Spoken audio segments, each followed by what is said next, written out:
What's going on, visionaries, and welcome to my desk store. This desk setup has seen many changes and is still far from being my dream setup, but it's slowly becoming a space that I can call mine. So guys, the overall setup took about 6 months to complete, but the PC build has been 2 years in the making, and within these past years, it has seen its fair share of upgrades.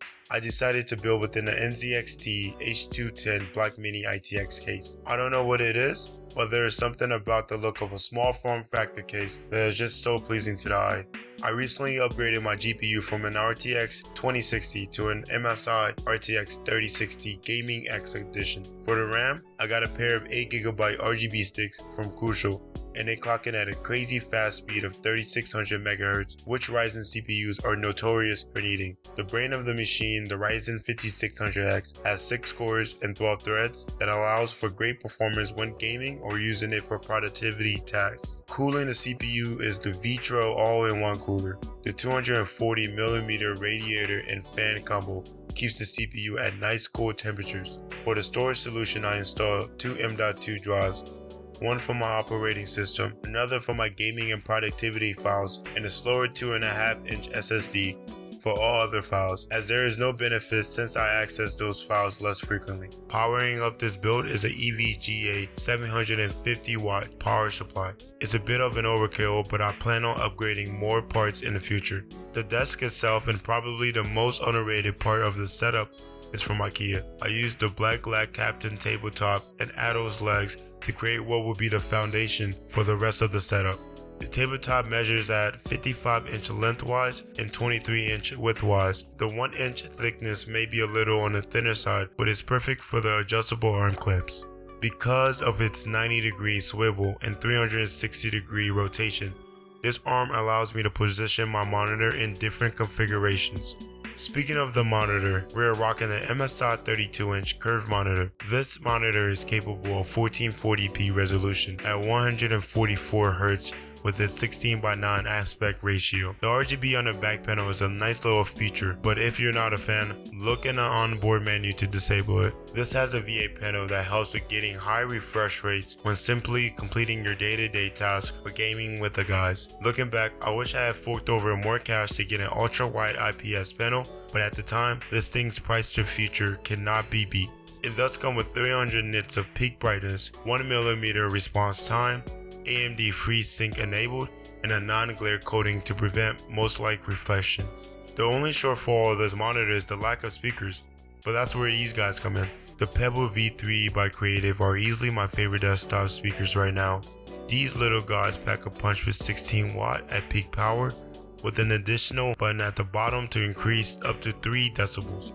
The sleek black minimalistic look added to my overall theme that I was aiming for. These speakers are Bluetooth 5.0 ready, but I prefer using a USB Type-C cable for better audio fidelity. When I'm not using these, I have my Blackshark V2 Pros on, which are ultra light and provide a 3D audio experience. In terms of sound, they do deliver an immersive THX spatial audio experience thanks to the 50mm Triforce titanium drivers.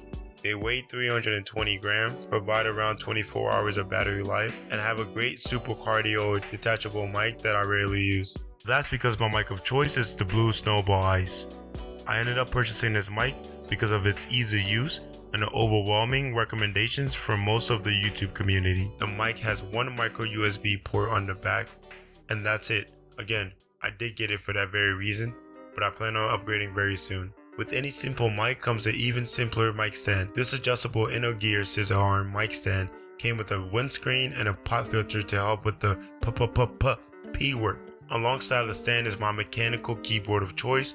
The RK61 by Royal Clutch is a 60% keyboard with red RK linear switches and 18 RGB adjustable backlit modes. It has an 8-degree ergonomic angle, which can help with wrist strain, but I decided to invest into the glorious gaming wrist pad. The 25mm padding is more than thick enough to support my wrist on a day-to-day use. I did need a wireless mouse to complement my other wireless peripherals, and the Razer X Hyperspeed did just that. The Hyperspeed connects via 2.4Hz dongle or over Bluetooth.